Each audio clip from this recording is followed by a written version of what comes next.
ഒരു വർഷമായിട്ട് ഞാൻ വീഡിയോസൊന്നും ചെയ്യുന്നുണ്ടായിരുന്നില്ല കേട്ടോ. ഇപ്പോൾ വീണ്ടും സ്റ്റാർട്ട് ചെയ്തിട്ട് 3 ആഴ്ചയായി. അതായത് ഇതിപ്പോൾ ഈ ചാനലിൽ ഫസ്റ്റ് ലോങ് വീഡിയോ ആണ് ഒരു വർഷത്തിന് ശേഷം. ബാക്കി ഞാൻ ഷോർട്സാണ് ഇട്ടിട്ടുള്ളത്. ഒരു വർഷം മുന്നേ ഞാൻ കുട്ടികളുടെ വീഡിയോസാണ് കേട്ടോ കൂടുതൽ ഇട്ടായിരുന്നത്. അത് സോങ്ങൊക്കെ ആഡ് ചെയ്തിട്ടാണ് ഇട്ടായിരുന്നത്.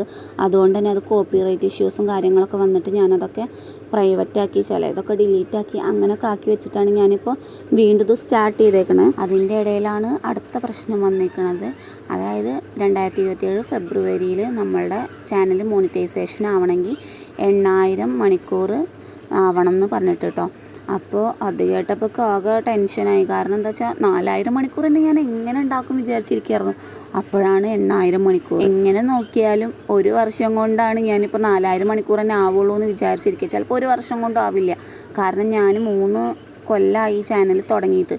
പക്ഷേ വീഡിയോസ് അധികമൊന്നും അങ്ങനെ ഇട്ടായിരുന്നില്ല. എന്നാലും ഇട്ട വീഡിയോസിനും അധികം വ്യൂവേഴ്സൊന്നുമില്ല. 1.1K അത്രയൊക്കെ ആയി നിൽക്കുകയായിരുന്നു. അപ്പോഴാണ് കോപ്പിറൈറ്റ് ഇഷ്യൂ വന്നിട്ട് ചാനൽ തന്നെ നിർത്തിയത്. ഇനിയിപ്പോൾ ഈ 8000, അതായത് ഈ ഒരു കുറച്ച് മാസങ്ങൾ കൊണ്ട് ഞാൻ 4000 മണിക്കൂർ ആക്കുകയാണെങ്കിൽ മോണിറ്റൈസേഷൻ ആവും, അല്ലെങ്കിൽ ആവില്ല. പിന്നെ 8000 മണിക്കൂറിന് നമ്മൾ കാത്തു നിൽക്കണം. കാത്തു നിൽക്കല്ലാണ്ട് ഇപ്പോൾ വേറെ വഴിയൊന്നുമില്ലല്ലോ. കാരണം ഇത് നമുക്ക് വാച്ച് ടൈം ആയി കിട്ടണ്ടേ. ഞാൻ എന്തായാലും ഒരു വർഷം വീഡിയോ ചെയ്തിട്ടില്ല. എന്നിട്ട് ഇത് ചെയ്യാനുള്ളൊരു കോൺഫിഡൻസ് കിട്ടിയില്ല. അപ്പോൾ ഇനി മുന്നോട്ട് തന്നെ പോകാമെന്ന് പിന്നൊക്കെ തോന്നി. ഞാനിവിടെ ഷാർജയിലാണ് താമസിക്കുന്നത്. ഞാനിപ്പോൾ ഇവിടെ ആയിട്ട് ഒരു 9 മാസമായി. അതിൻ്റെ മുന്നേ ഞാനിങ്ങനെ ഇടയ്ക്കിടയ്ക്ക് വന്ന് പോവുമായിരുന്നു. ഇങ്ങനെ സ്ഥിരമായിട്ട് നിന്നിട്ടൊന്നുമില്ല കേട്ടോ. വിസിറ്റിങ്ങിനൊക്കെ വന്നായിരുന്നത്. എനിക്കിപ്പോൾ ഇവിടെ ഒരു ജോലിയുണ്ട്. ഞാനിവിടെ ഒരു ഗ്രോസറിയിലാണ്. ഇക്കാൻ്റെ ഷോപ്പ് തന്നെയാണ്. അതിൽ ഞാനിരിക്കുകയാണ് കേട്ടോ. അപ്പോൾ ഇവിടുത്തെ കുറച്ച് വിശേഷങ്ങളും കാര്യങ്ങളും അങ്ങനെ ഇടാമെന്നാണ് ഞാൻ വിചാരിച്ചേക്കണത്. ഞാനിപ്പോൾ കുറച്ചായിട്ട് ഈ സെൻറ്റാങ്കിൾ ആർട്ട്, ഡൂഡിൽ ആർട്ട് ഇതൊക്കെ വരക്കണുണ്ട് കേട്ടോ.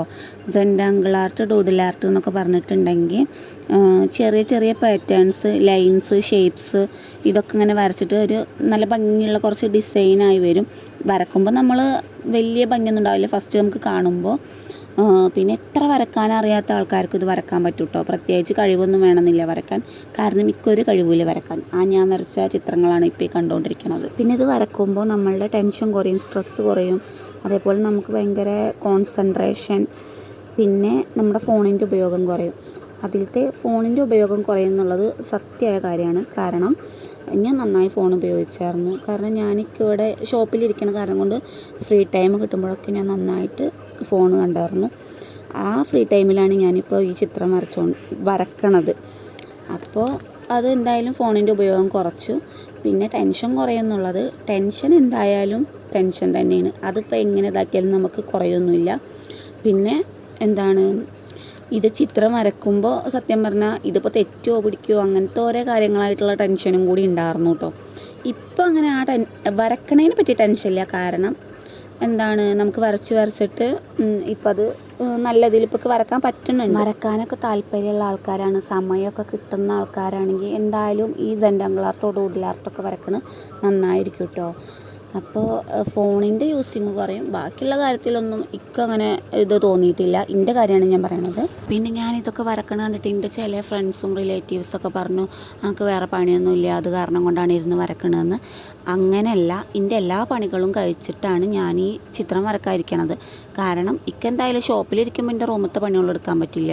റൂമിലിരിക്കുമ്പോൾ ഒരിക്കലും ഈ ചിത്രമൊക്കെ വരക്കാൻ പറ്റില്ല. കാരണം ഒരു വീടായ എന്തൊക്കെ പണികളും കാര്യങ്ങളും ഉണ്ട്, അതെല്ലാം ചെയ്ത് വെച്ചിട്ടാണ് ഞാൻ ഷോപ്പിലേക്ക് വരുന്നതും. അതേപോലെ ഷോപ്പിൽ കസ്റ്റമേഴ്സ് വരാത്ത ടൈമിലാണ് ഞാൻ ഈ ചിത്രം ഇരുന്ന് വരക്കുന്നത്. നമ്മൾ ഒരേ ഇരിപ്പിലിരുന്നിട്ട് ഇത് കംപ്ലീറ്റ് ആക്കില്ല. ഇത് പല ടൈമിലായിട്ട് ഇരുന്ന് വരച്ചതാണ് കേട്ടോ. അപ്പോൾ ഇതൊക്കെയാണ് ഇവിടുത്തെ വിശേഷങ്ങൾ. ഇന്നത്തെ വീഡിയോ ഇത്രയേ ഉള്ളൂ. വീഡിയോ ഇഷ്ടമാവുകയാണെങ്കിൽ എല്ലാവരും ലൈക്ക് ചെയ്യുക, ഷെയർ ചെയ്യുക, സബ്സ്ക്രൈബ് ചെയ്യുക, കമൻറ്റ് ചെയ്യുക. അടുത്തൊരു വീഡിയോ ആയിട്ട് വരാം ഇൻഷാ അല്ലാഹ്.